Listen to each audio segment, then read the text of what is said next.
ẹ̀yin àwọn èèyàn náà sọ pé àjọṣepọ̀ tó dá òsì láàrin Alhaji Saheed Osupa àti Safejo Amama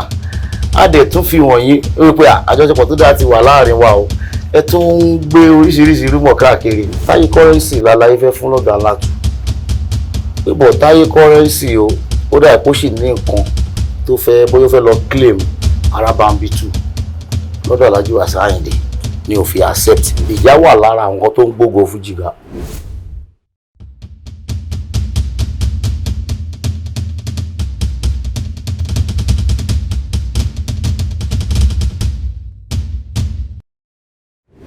ṣé mi la kékàkà kọ́ kékàkàkàkàkà ṣé mi la kékàkà kọ́ lọ́rọ̀ ò gbọ́ bọ́ lọ́rọ̀ bá dẹ̀ gbọ́ mo ní kí lọ lọ́rọ̀ fẹ́ ṣe Safejo ajá ni Safejo ìdìgbà tí mo bá wí àpẹẹrẹ tí wọ́n lára mi ò mọlé ẹlẹ́bọ̀ lóògùn rárá ṣe bí àdúrà gbígbà lẹ́bọ̀ tèmi andẹ́ni bí kíbi múdà ni mo ti lérú ṣe bí òkè tálágbára gùn tó mí ẹlẹ́ táwọn pásọ ìkégun tó mí ẹlẹ́ tí babaláwo rọgùn tó mí ẹlẹ́ lèmi ọmọ ọlọ́run gùn tó tún wá dúpẹ́ wàláwúláwà lápò wá tá là ń tọ́ sáárí. Orúkọ tèmi ni Safejo Amama.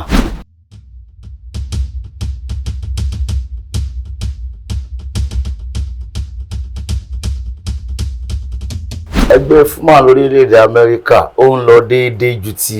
gbogbo ibi lọ ju ti ní gbogbo àdúgbò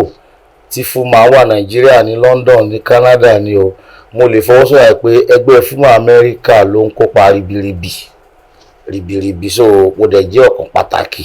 nínú ẹgbẹ́ fúnmà Amẹ́ríkà tí mo fi tọ̀wọ̀tọ̀wọ̀ dárúkọ president mi ẹ̀gbọ́n mi Alamu Akeem Adéwálé tí a mọ̀ sí ọ̀gá Alamu Houston àwọn ni president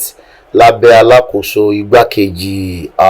brother mi dáadáa Yínká somebody pẹ̀lú àwọn olóyè bẹ́ẹ̀ lọ so fúnmà l'Amẹ́ríkà à ń ṣe dáadáa ju gbogbo fúnmà tó kù lọ.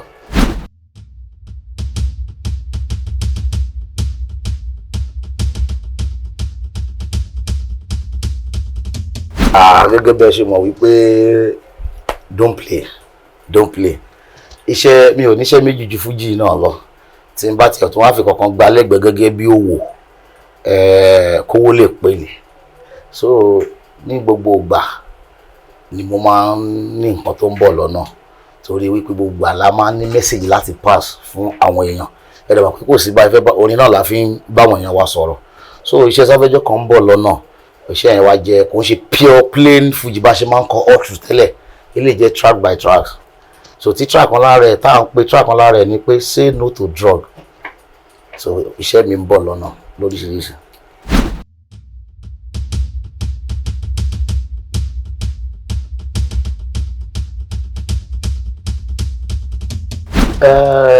Gẹ́gẹ́ bí ọmọ Yorùbá títí mi yàtọ̀ sí koríko erin ni mi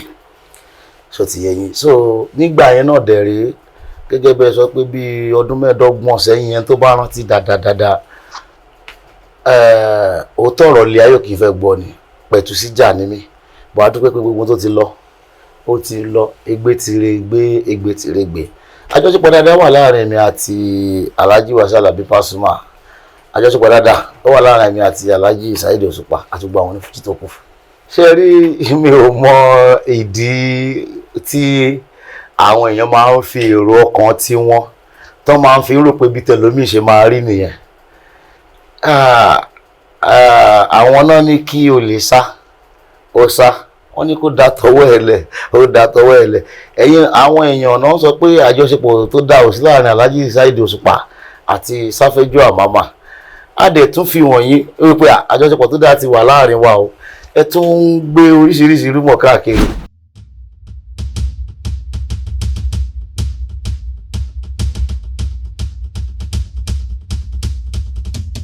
kò dìgbà tó bá mọ̀ nǹkan tá a jọ ń sọ wọn sáré pa àyẹ̀ṣẹ́ tira wa àdè lọ́ọ̀ka sọ̀rọ̀ mọ́ra wa lọ́rùn ó yẹ kó mọ̀ wípé àpẹẹrẹ pé àjọṣepọ̀ tó dán mọ́rán ó ti wà láàrin wa nìyẹn so ètò wọn fẹ́ mọ̀ nǹkan tí à ń sọ ń jọ yẹn ó máa try gan ó máa dá tiẹ̀ mọ́ náà ń sọ.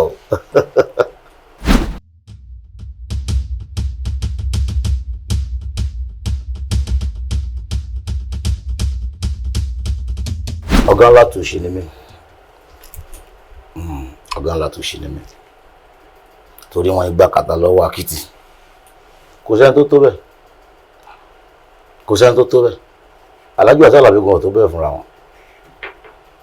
Wọn kò sẹ́ni tó tó bẹ́ẹ̀. Àwọn tó ń sọ yẹn àhesọ náà ń sọ. Bó ṣe ó yẹ mo sọ kíní kan, ó lè wù ẹlòmíì lọ́kàn. Ṣé ti yé yín wípé kí nǹkan bá ṣe rí àwọn èèyàn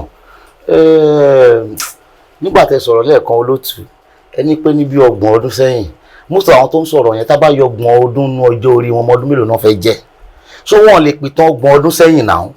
ìdí tó sọ pé ọ̀gá àgbàlagbà Alhaji Wasiu Alabi ò tó bẹ́ẹ̀ ni pé ilé téèyàn bá kọ́ kò sẹ́ni tó fẹ́ wò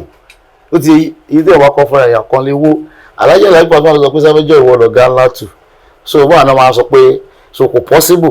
kan sọ bẹ́ẹ̀ wípé kò ṣọ̀gá ńlá tù mọ́ àwọn tí wọ́n sọ pé lágbájá kan ló yẹ kó wà ńbẹ̀ yẹn àwọn ò mọ̀ tán ó ti yín wọn lè pa tán 30 ọdún sẹ́yìn táwọn sọ yìí ṣé mo ń kọ́ bẹ́ẹ̀ àwọn ẹ̀ṣẹ̀ lè rí àwa èèyàn dúdú àwa Yorùbá nǹkan tá a bá ń jẹ lọ́wọ́ la mọ̀ ok à ń sọ ẹ jẹ́ ká wo orílẹ̀-èdè tá a wà yìí àìjà fún àwọn bàbá wa ló jẹ́ ká rí mí bóyá ká wà bá ṣe wà yìí àwa náà tún jà fáwọn ọmọ ń sìn o táwọn ọ̀ràn bá ló ṣe kan tó fẹ́ tún bá lélẹ̀ so àwọn tó ń sọ̀rọ̀ yẹn nǹkan tó bá ń jẹ lọ́wọ́ nǹkan tó bá ń rí náà mọ̀ wọ́n wí pé stage yẹn báwọn náà ṣe débẹ̀ gangan ṣó ti yẹn so àwọn tó ń sọ yẹn ọmọ ọdún mélòó ni wọ́n tẹ́ bá wò dáadáa nínú àwọn Pasuma fans tó wà tí wọ́n mọ nǹkan tó ṣẹlẹ̀ gangan wà tó ń dàgbà tó dẹ̀ ní tó mọ ìtàn so àwọn yẹn ò ní bá wọn sọ orú ẹ̀ rárá so àwọn ọmọ kéékèèké tó ń nífẹ̀ẹ́ fújì náà náà sọ̀rọ̀ yẹn but ó yẹ kán lọ béèrè ìtàn ṣé mọ̀ pé online lọ́pọ̀ online ẹ̀gbọ́n online àbúrò pọ̀ gan tó wọn máa gbèjà tẹ́ ìran wọn so àwọn yẹn kí tó bá sọ bẹ́ẹ̀ ó kéré gan kò mọ̀ kọ́ tá à ń sọ yìí kò mọ̀ ń pa ẹ̀ bóyá kó lọ ka history kó lọ wọ àwọn fídíò tó ti pẹ́.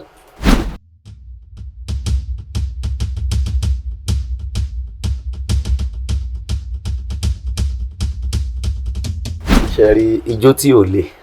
àwọn àgbàlagbà sọ pé ìlú ẹ̀ ò ṣòro láti lù ṣe rí ẹ jẹ́ ká máa sọ èrò ọkàn wa ká lè rórùn wọn lọ́wọ́ èmi gẹ́gẹ́ bí ẹnìkan tí bá ń ṣe nǹkan kan mi kì í bò mọ́ra tí bá bóyá mo ìwà studio sẹ́yìn tí bá ti di pé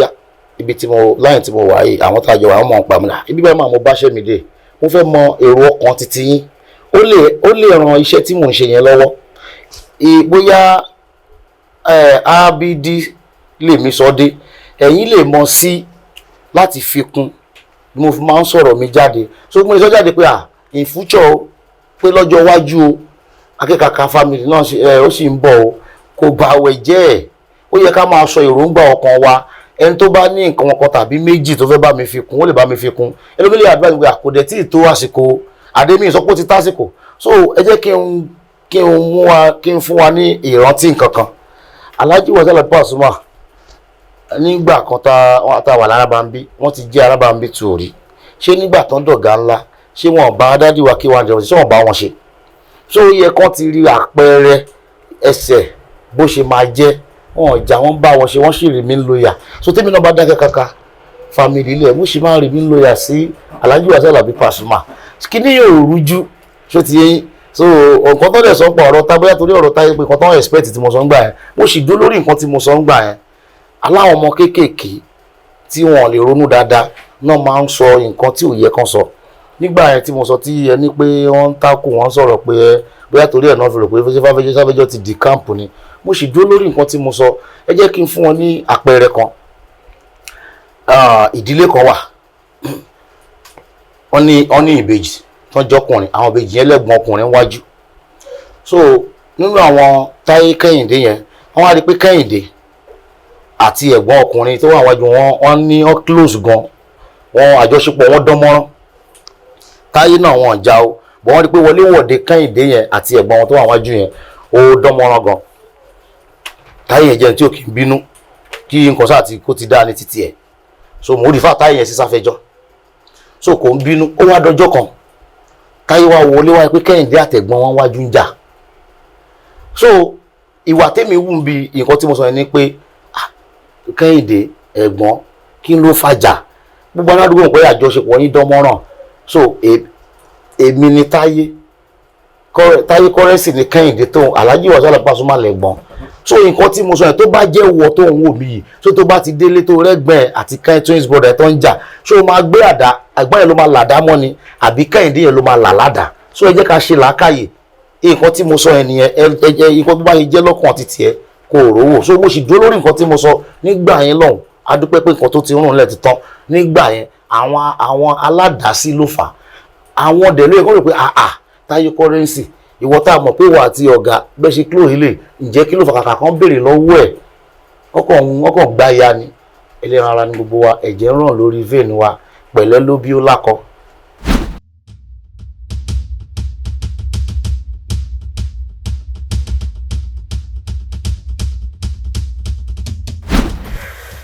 ọ̀gá mọ̀ pé àsìkò àbísì gan àwọn náà dẹ̀ bísì èmi ò ráyè àwọn náà ò ráyè sí dáadáa so báwo lè ṣe la ṣe fẹ́ tí n bá báwo ìfẹ́ lọ tí n bá lọ báwo ṣe bá wọn lé wọn à ń pàdé lóde ẹ̀yin náà lè rí fídíò kan sígbà tá a ṣe 15 years remembrance aláì bàbá wa síkọ̀ àìdébà ìsìta kọ́ lọ́n kó musara bá wọn so bá a ṣe ń pàdé lórí títì nìyẹn but tí tá a bá ti parí iṣẹ́ ọdún tí bísí yẹn ti reduce mo máa lọ kí aláì.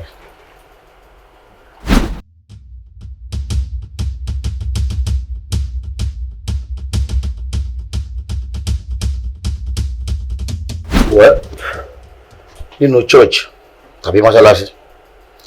tí àfáà bá ń ṣe wàásù tí pastor bá ń preach tí anybody bá ti rí tiẹ̀ mú ń bẹ̀ pastor yẹn ò mọṣẹ́ àfáà yẹn ò kàpọ̀ inú Kùránì kan ló ti mú wá sí yẹn òdodo ọ̀rọ̀ gbọ́dọ̀ máa jó ẹnìkan lára o tí n bá ń torí pé mi kí n má bàa sọ pé yẹn mò ń báwí kí n má sòótọ́ ọ̀rọ̀ èmi ni I'm killing myself mò ń pa ara mi nìyẹn so mi ò nǹkan tí mo sọ mi ò kó jẹ ẹni tó bá jẹ bẹ́ẹ̀ tó bá jẹ titi ẹ lọ́kàn ẹni kan ó tọrọ máa bẹyàn kan wí náà ó dà ká wà nù church àbí ní mọ́ṣáláṣí kan ní ìwọ tó bá nídìí ọmọ lọ́dún tuntun ṣàmì àdúrà ẹni tó bá ti ṣàmì ti nídìí ọmọ so wáyé tí màá fi ó tọrọ mo sọ náà ẹni tó bá jẹ titi ẹ tó bá jọmọ kó mu èmi ò bẹ́ẹ̀ níbọdì jà mi ì bẹ́ẹ̀ ní kankan tà ó tọ́ ni mi sọ so wáyé tí màá máa sọ pé ẹni tó bá ní mò ń bẹ́ẹ̀ nìkan wí nìkan bá bá mi fẹ́ báyàn wí ṣé wòlíì tó ń ṣe wàásù ní ṣọ́ọ̀ṣì àfáà tó ń ṣe wáàsí tó ń báyàn wí ni bí nǹkan tó wà ní Kùránì ló ń kà jáde fún yín ẹni tó bá jọ títí ilẹ̀ máa mú ti yín bẹ́ẹ̀ tẹ bá rò pé yín ló ń báwí ẹ̀yin ni wà ní yòdà so ẹni tó bá ti jẹ́ títí ẹ̀ kó mú bẹ́ẹ̀.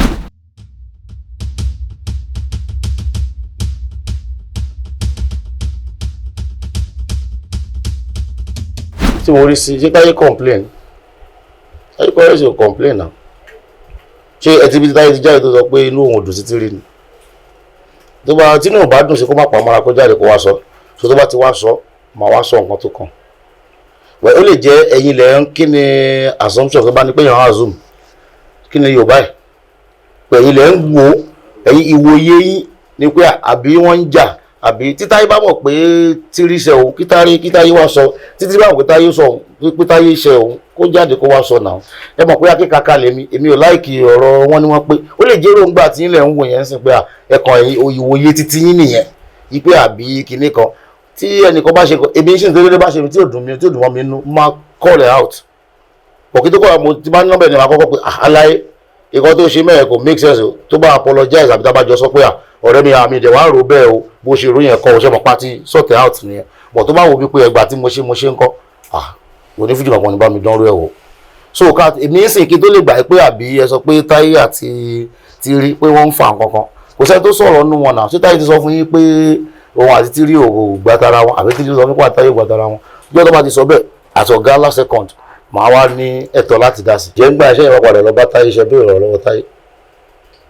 ẹ̀ ti béèrè lọ́wọ́ Táyé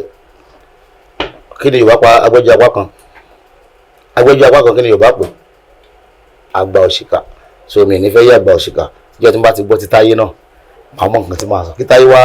fi òǹtẹ̀ lu nǹkan tí Tírí sọ yẹn pé òótọ́ ni o irọ́ ni o so tó bá dìgbà yẹn táyé pé Táyé ló yẹ ká blame kò ná mi kankan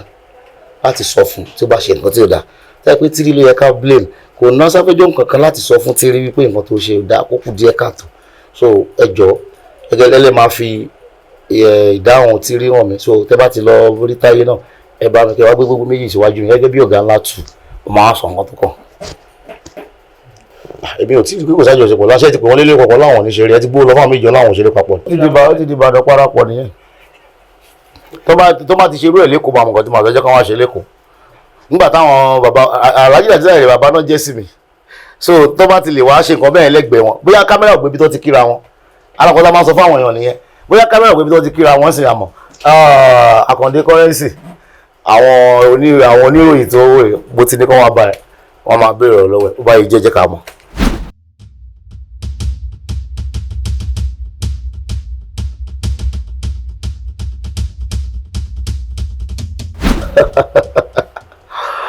ẹ̀dẹ́rìn pa mí ṣé mo lọ́bì kí ni lọ́bì yẹn bí pé ṣé kò rí bẹ́ẹ̀ sáà ọdún náà mo gbọ́ wípé Alhaji Wasiu Alabi Pasuma bìkọ́ nígbà tí kìíní yẹn ṣẹlẹ̀ Amẹ́ríkà mo wà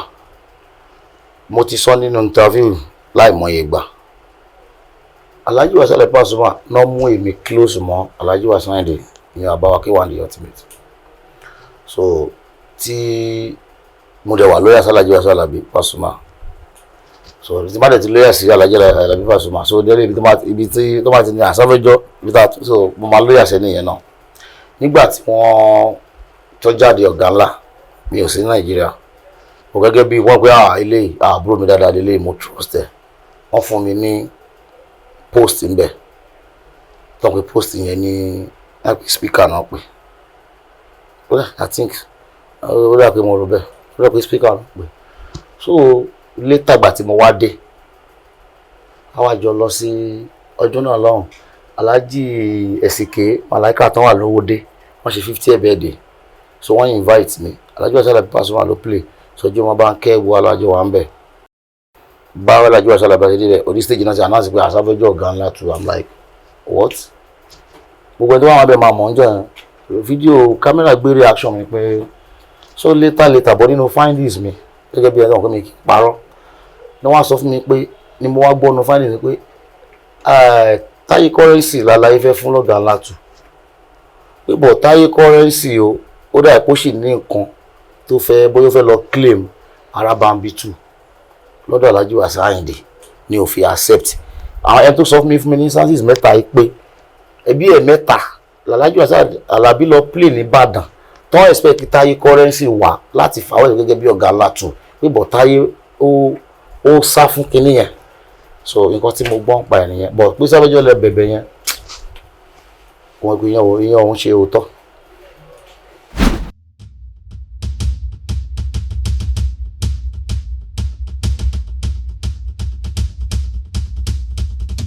àjọṣepọ̀ dáadáa wà láàrin wa ìkọ́ṣẹ́ rí ẹni tí mi àti ọba ti ní gbọ́mi sí omi ọ̀tọ̀ a lè jọ máa wúra wa lókèrè àjọṣepọ̀ gidi ó wà nìyẹn tábà ti ní fàákẹ́ǹjarí tí ọlọ́dẹ ń gbàdúrà méjì tábà ti ra tẹ bá pè mí àti ẹ̀lẹ́lẹ́rẹ́ àjọmọ̀ sábà pàdé wá ń ta ọ̀rẹ́ bò ní o bó kójọ́ mẹ́ta ọmọ ńkọ́ o mò ń gbọ́ pé ó ń ṣe dáadáa ó náà pé mò ń ṣe dáadáa àdẹ̀jọ́ ń di máìkì mú àjọṣepọ̀ tó dán mọ́rán náà nìyẹn so kọ́lọ̀ má fi wàhálà sáàrin wa méjèèjì.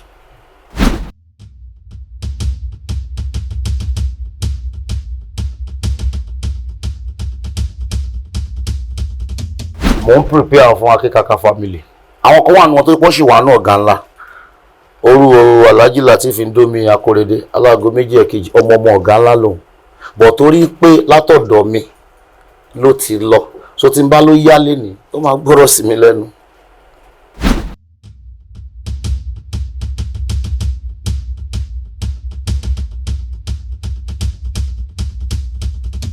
ìjà wà lára àwọn tó ń gbógo fújì ga ṣe rí èròǹgbà tèmi ó yàtọ̀ sí tẹlòmíì tí n bá sọ wọ́n lè ní Safejo oníwàhálà ni ọláìkì bó ṣe rí lọ́dọ̀ tèmi ni mo sọ yẹn tó bá ṣe lọ́dọ̀ títí ẹ jẹ́ kí yẹn jẹ́ àǹfààní tọ̀dọ̀ títí ẹ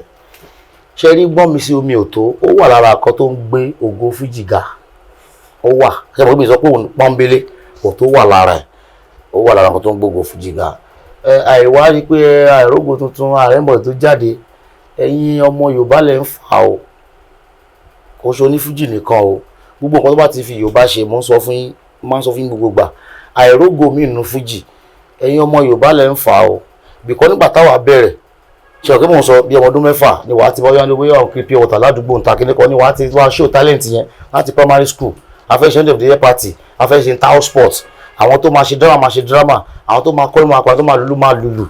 so even látòrí assembly àwọn olùta máa ń gbé kọ́rùn ìrólì yẹn láti máa mọ talent ẹlòmíì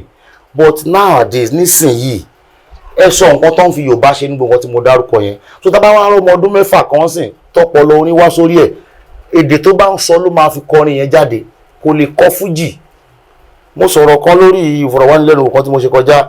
ọmọ yẹn Destiny Boy máa ń fọmọ yẹn ṣe example all the time ọmọ yẹn kọ wá wọn báyìí Destiny Boy mo ti rí lórí stage Alhaji Wasiu Alabi Pasuma lórí fídíò tí mo wò lọ́dún náà lọ kòyókòyò ló dà pé bẹ́ẹ̀ kòyókòyò ló mu wá síbẹ̀ ọ̀nà bá sa owó táwọn èèyàn ń ná lówó tó ń ṣa owó yẹn gbà tí máa padà rọ́mọ yẹn ó ti máìmù Davido kíní kan máa bọ́dí kíní kan for your own o baby gbogbo yẹn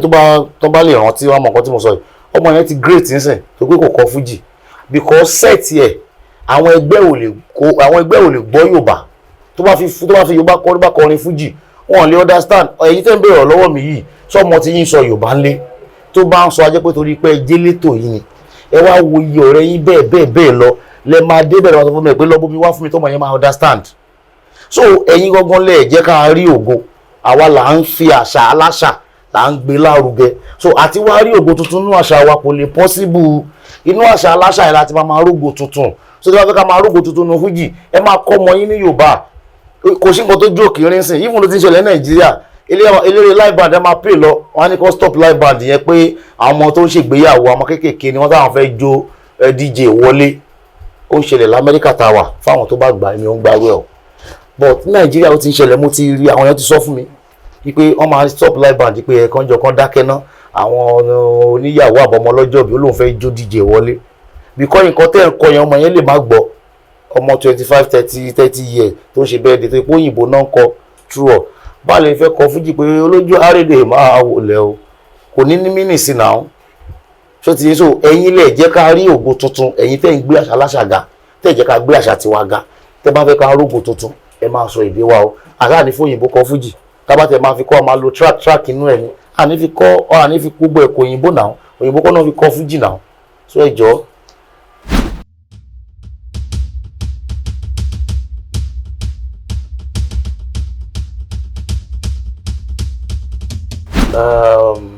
Alhaji dáàdì wa ni wọn Alhaji kò ní time dáàdì tèmi tiẹ̀ ni wọn ọ̀rẹ́ wọn kò mú láì fún dẹ̀ láì mi gan àjọ máa ń sọ̀rọ̀ dáadáa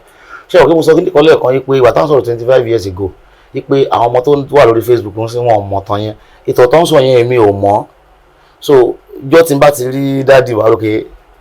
bàbá ẹ gbọ́ bàbá báyìí lè tí mo wò lórí ayélujára tí ẹ sọ ẹ sọ ìdí ẹ̀ fún mi so tó bá sọ ìdí ẹ̀ fún mi because ìtàn tí mi ti dáyé tí n bá tiẹ̀ ti dáyé mi ti gbọ́njú so mi ò ní lè sọ ọkàn sórí ọ̀ràn yẹn mi ò ní lè sọ ọkàn sí.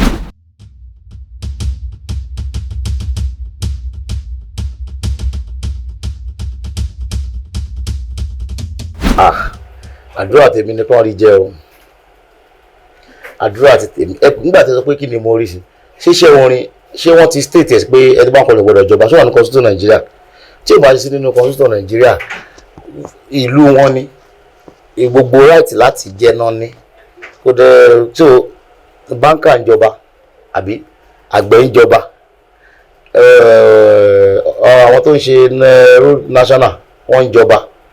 so wáyé tó ní fíjì ò lè jọba nígbà tó bá ti qualify fún ojú ò lẹ́fẹ́ kí n rí síbẹ̀ ó máa jẹ́ ìdùnnú tèmi pé kò ṣẹlẹ̀ rí ó ti ṣẹlẹ̀ so pé ó bẹ́yà tó wọn máa kọrin yẹn àwọn náà máa decide and then ṣé mo fẹ́ jẹ́ kí n béèrè question lọ́wọ́ tẹ̀yìn náà ṣé àwọn ọba wa Nàìjíríà sọ̀rọ̀ níṣẹ́ ni ọba tó jẹ́ contractor wọ́n sì wà nílé tó ń gbaṣẹ́ náà so ojú tèmi fi wo ni pé wẹ́ tọ́lọ́ wọn bá wa ṣọ́ wọn tó bá dọba bóyá ẹ mọ̀ pé nígbà COVID-19 yẹn ṣe pé a máa ń wà nílé tó máa transmit pé à ń play fún yàn bíbá yìí o ó dà pọ́n ṣe fún kábíyèsí oní bóyá ìbẹ̀jù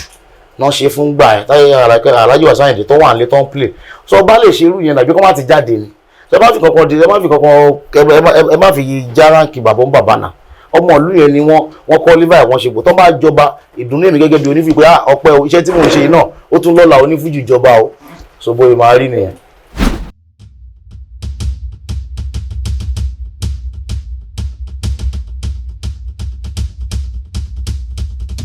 tó ní èjì tí mo jáde yẹn lè ṣẹgbẹ́ ń gbà yẹn ní yíẹ̀ tí mo jáde ní èjì tí mo wà ń gbà yẹn ṣé mo lè ṣẹgbẹ́ bó ṣe rí ìlú gángan lọ̀rọ̀ tó wà nílẹ̀ yìí Excellence Damilare ẹ̀gbọ́n mi tó ṣùọ̀ ní gbogbo ayé èdè bí ibi táwọn gbà kọjá nìyẹn ibi táwọn gbà kọjá náà sọ yẹn àgbàdo náà ń gbé èmi ń gbé Governor Road ṣe rí pọ́nà wá yàtọ̀ ṣé ti yẹn so ibi tó ń gbà kọjá èjì táwọn dẹ̀ bẹ̀rẹ̀ fújì yẹn bí ìlú ṣe rí ń gbà tí wọ́n lè jẹ́ pé tí ò bá ti ṣe ń gbà yẹn kò lè rọ́nà lọ bọ̀ nígbà tèmi bẹ̀rẹ̀ ó ti dẹ̀rọ̀ so ní èjì tèmi jáde ń gbà yẹn ṣé mo lè lọ ṣé àwọn aláwo gan máa gbà mí àwọn kan ní accept mo ṣì kéré gbà so kò rí bẹ́ẹ̀ lọ́dọ̀ ti tèmi bó ṣe rí lọ́dọ̀ ti tiwọn òun náà sọ yẹn àbí tó pé mo ti dé fìlà tí mo ṣe kí nílẹ̀ ń wò mí pé mo jọ àwọn ń burú so mo fi disguise mi mo drive débi ìgbà tí mo ń bọ̀ mo múra lélẹ̀ ṣé ti so mo jọ àwọn àgbà owó ẹ̀ máa wọ̀ rí yẹn ló yà yín lẹ́nu èmi mo wá mo drive mi ò lè fẹ́ kó máa disturb mi pé sáfẹ́jọ́ ṣùgbọ́n àyẹ̀ ló ń yà yín lẹ́nu eléyìí dẹ̀rẹ̀ cowboy lọ́wọ́ pé ọmọ Houston ní mi Texas ni mo ti wá so cowboy lélẹ̀.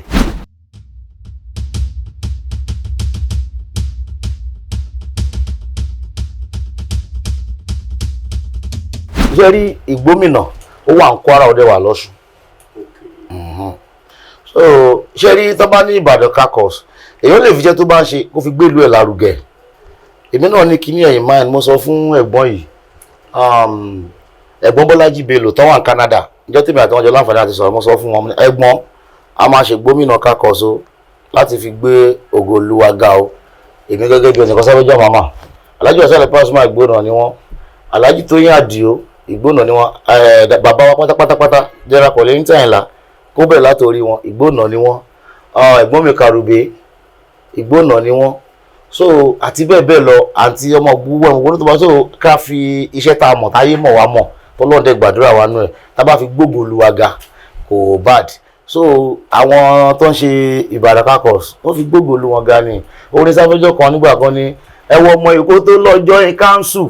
tí o bá gba sálárì ìsàfẹ́ ìjọ kò lè wọ because by system ló fi tùlú bàbá ẹ̀ ṣe Ìbàdàn tó jà mọ́lá tó tún ṣàwádà tó tún rojọ́ ó fi ń gbógo ìlú ẹ̀ ga Ìjẹ̀ṣà tó rádà tó ní kán fún pọ̀ sí òun oníkùn ló mọ̀ọ́ká ohun tó ṣe òye so mo ti kọ́ tipẹ́ ṣe ti yẹn so ẹni tó gbogbo ń tábà ọ̀nà tí mo wà yìí náà èmi náà máa fi gbógo ìlú mi ga ni Alhaji Àyìndé gbogbo nǹkan tó nínú fi gbógo Ìjẹ̀bú ga so ìwé náà gbogbo nǹkan tẹ́mi náà bá dà máa fi gbógo Ìgbómìnà ga ni so àwọn Alhaji Àyìndé àwọn Alhaji Askari Mọ́gàjì so tán fi ń gbógo ìlú wọn ga is a good thing ó dá bẹ́ẹ̀ ó fi ń dùn sí náà ni.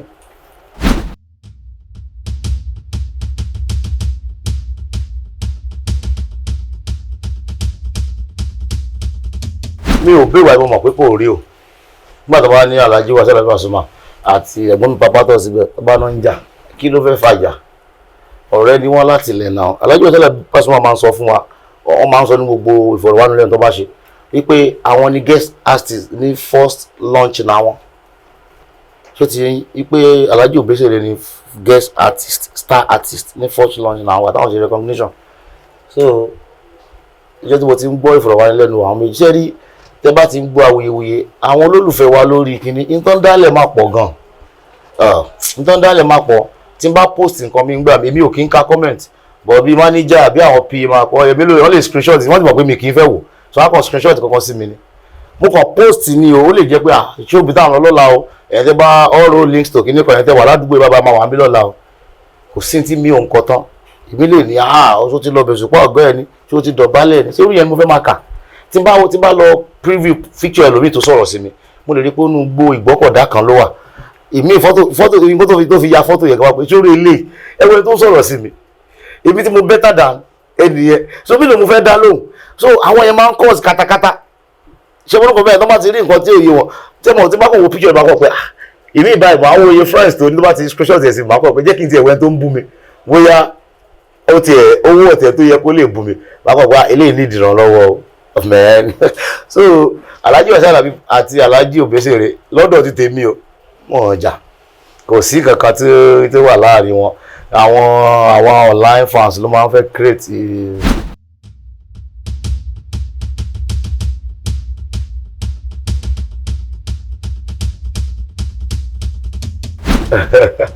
ṣe rí ọ̀rọ̀ Òkìtìpupa Ọlọ́run kókó rí àbílí bí ọ̀rọ̀ àwọn aráàgbò náà mi. Ṣe rí nǹkan tí mo lè sọ sí ni pé Nigerian government náà la máa bá wí, because àwọn tó l'Ókìtìpupa àwọn ọmọ ìlú yẹn tó ń ṣe dáadáa wà tó ń support nǹkan tó ń ṣẹlẹ̀, so tá bá wá ń sọ nǹkan tí ò dáa bí ipá ó máa dùnrú àwọn yẹn tó dẹ̀ ṣe wúlò fún àwùjọ wa. So tí ó wà ń lùgbòmí náà o tí wọn yẹn kàn jẹ́ pé lemọ́lemọ́ ni o. Mo gbọ́ voice note Alhaji Obesere yẹn ló tọ́ kò jùjọ́ kejì tí mo dé lọ tí mo gbọ́ kinní yẹn tó ní even wọ́n gbé owó àwọn ọjà chain àwọn gbogbo ẹ̀. Mo gbọ́ voice note yẹn, so gbogbo àti mo kàn rẹ́rìn pé wow ṣé breakfast ní kinní ni àbí kí la máa pè. But gẹ́gẹ́ bí ṣe sọ́ngbà yẹn náà ni pé nígbà tó ṣẹlẹ̀ sí mi 2005 mo ní ẹ̀yin ìjọba ìlú yìí sú mi, ẹ wá fún mi ní visa, ẹ fún mi ní visa ẹ jẹ́ kí n máa lòkè òkun because òkè security yẹn ní àwọn láǹpara wa, oúnjẹ tún wọn gàrí ó ṣe rà o, ojoojúmọ́ lè po wọn táwọn náà ẹ̀pà tún kọ, ẹ fún mi ní visa ẹ jẹ́ kí n máa lòkè òkun. 20 years ago 21 years ago ṣé orin yẹn ò tún wúlò òdì sí ẹ tí ẹni tantalizer kí n tẹ̀ wá o Mr. B kí wọ́n ti máa tẹ̀ wá ń gbà yẹn bóyá ohun tó wá kùn tán òfin lè ta ni pé ilẹ̀ wa kì í ṣe tòkè òkun, kó má ṣe pé kó má jìn ọbọ lọ́n lókè. Sọmi di international kémi gan máa fò bí ẹyẹ, bí di international musician ọ̀pọ̀ asún, bí di international musician owó adé, kó má ṣe pé kó má jìn ọlọ́run jọ járe. Sọmi di international kémi gan máa fò bí ẹyẹ. So ẹ̀wọ̀n ni tí mo kọ́ ń gbà yẹn 20 years ago wọn ò dé stop kí ni yẹn. Ṣé rí pé àwọn ìjọba wọ̀ ṣe kọ́kọ́ náà orin yẹn ò wúlò létí wọn. Mo máa ń sọ fún àwọn èèyàn tó bá ní Safejo ò tiẹ̀ kọ́ current affairs, kàkà tí wọ́n fi kọ́ current affairs nísìn àwọn kan kéékèèké ní tó bá lè affect life àwọn èèyàn ni mo lè sọ fún wọn one on one. But pé current affairs fún ìjọba láyé space tí máa fi kọ́ yẹn fún tìjọba yẹn máa fi kọ́ pé Yẹmí Akínníyì torí wọn pé yẹn tí n bá béèrè ní ó fún mi. So ẹ wo ọ̀rọ̀ 21 years ago tán dẹ̀ wá solution sí, so yẹ kó padà ṣẹlẹ̀ sálàjì Òbésèrè. Ọ̀rọ̀ tí mo sọ mọ́ ẹ̀ka náà ti wá solution sí, ṣé mọ̀ pé kò ní repeat rẹ̀ mọ́. So why current affairs tí n bá fẹ́ kọ orí tí mo sọ pé sẹ́nu ó tó drugs ajá ní àmàmà mo wí tèmi o, ìjọba ń ké wọ́n ń ké tọ́tọ́ pàwọn ò fẹ́ kí wèrè pọ̀, ìmúkúmù yìí ó tó gẹ́ ọ̀dọ́ wòye gbọ́ òwe wá gbọ́rọ̀ mi. Àwọn ọ̀dọ́ ni mo fi báwí, ẹ yá mi létí yín pé àwọn ìmúkúmù tó ń mú yẹn kí ló fẹ́ ṣe lára wọn. So ìyẹn ni àwọn advice yẹn tó jẹ́ public advice yẹn ni mo lè tó ní ṣe pẹ̀lú life and death. So bọ̀ pé ẹ tún lu ṣe o ìlú wa rí jàgàjàgà o ṣì èmi á waste time ara mi àdéhùn mi máa fi kọ́ pé Yẹmí Akínníyì because mo mọ tó máa fún mi. Bàbá wa yẹn lọ́mọ wúrà, bàbá wa Arúnà Ṣọlá kan tó kúná ti ń sọ pé ìjọba o ẹ ṣe kíní kan ilé ipá kó £2 la ó máa san, ayé ẹ̀ máa tàpá síjọba ẹ̀ fara mọ́mọ́ Bọ́lájí ẹ̀ gbọ́ gbogbo ẹ̀ ń gbà yẹn ni. So continue ẹ̀ kí n máa waste time ara tèmi ẹ stop ẹ̀ o. Pápẹ́ mi ìgbà tí mi níṣẹ́ méjì mi ò tí ì lọ o, ṣé mo pé ẹ̀yin àgbàlagbà sọ pé tẹ́ṣin bá dá ni a máa ń tún gùn ni. Mo máa lọ security ló máa pọ̀, pẹ́ bá ti lówó ẹ̀ pè mí lélẹ́ lókùtùpá máa lọ ṣùgbọ́n fẹ́ ṣe nǹkan ni tí ló máa jà.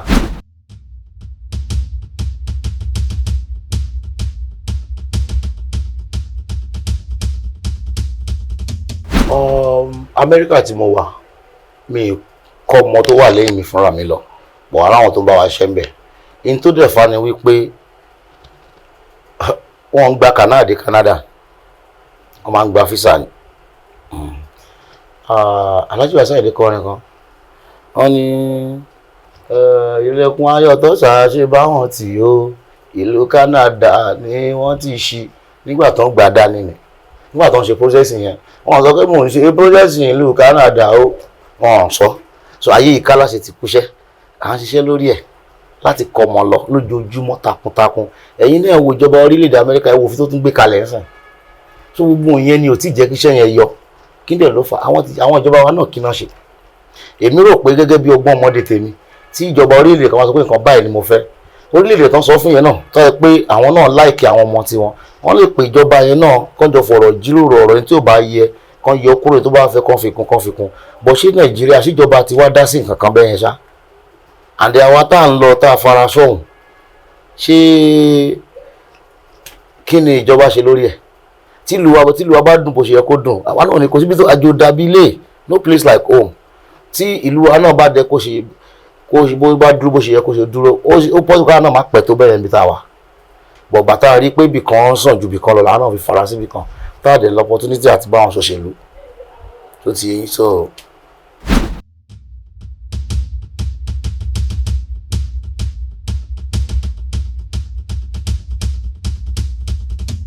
ìmọ̀ràn mi ò lè wúlò fún wọn orin Safejo kan ó ní mọ̀dá fọ́ọ̀ká ni mí o mọ̀dá fọ́ọ̀ká ni mí mọ̀dá fọ́ọ̀ká ni mí o mọ̀dá fọ́ọ̀ká ni mí lójú àwọn tí o fẹ́ tèmi mọ̀dá fọ́ọ̀ká ni mí mọ̀dá fọ́ọ̀ká ni yín o mọ̀dá fọ́ọ̀ká ni wọ́n gbogbo àwọn tán o fẹ́ tèmi mọ̀dá fọ́ọ̀ká ni wọ́n lọ́dọ̀ tí ọ̀tá lẹ́yìn náà lọ́dọ̀ ẹ̀ ṣé ráwọn pípù ìdí tí mọ̀ràn mi fi lè wúlò fún wọn ni pé ibẹ̀ náà ti ń jẹun wọn kọ kí n tó ń dùn ó bàjẹ́ so advice mi ó máa jẹ́ rubbish létí wọn kí ni ẹ̀rú ẹ̀yin sìn ẹ máa ń wádìí ohun gbogbo ẹ̀yin Yorùbá tòótọ́ yìí ẹ máa ń wádìí ohun gbogbo dájú tẹ bá gbọ́rọ̀ kan ẹgbà tí tẹ́ ń bí mi lọ́rọ̀ ti rí àti kìnìlẹ̀ kan ẹ mú ìkan wá pé ẹ ti bá ti rí sọ̀rọ̀ o mo tún wá sọ pé dà tẹ bá ti bá táyé sọ̀rọ̀ jẹ́ kí n mọ̀ ẹ kàn lè lọ́kọ̀ nǹkan sórí ayélujára anyhow ẹ máa fẹ́ gbọ́ látọ̀dọ̀ ẹni yẹn kóun ló sọ so àwọn ò lè ṣerú wàhálà tí bá fẹ́ advice ọmọ àníkàn máa ṣe nǹkan bẹ́ẹ̀ but àwọn ò ní táìmù nǹkan bẹ́ẹ̀ tó lọ́wọ́ ayélujára náà ti ń gbowó kọ́dẹ̀ tó lè rí èrò tó pọ̀ àfikún sọ nǹkan tí ò dáa tí ò ṣẹlẹ̀ náà fi lè rí èrò tó pọ̀ so kí wọ́n sọ fún ọkọ máa wádìí òǹgbò dájú náà ní pé rubbish ò lè lè sọ so ìmọ̀ràn mi ò lè wúlò fún àwọn bloggers.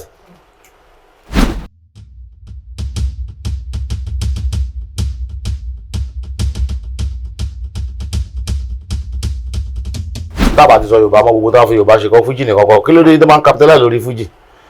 gbogbo tó ń fi Yorùbá ṣe if care is not taken ó máa parun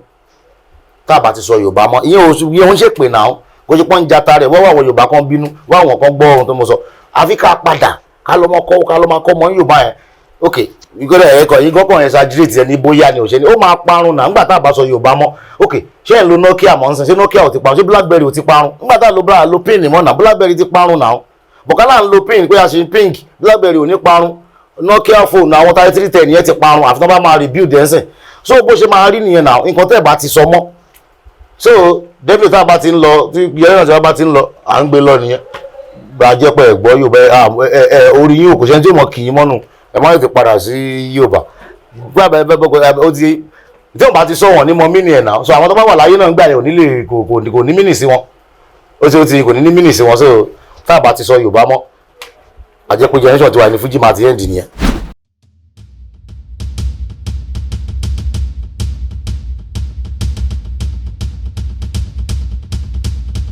yẹ gbogbo ayélujára mi pátá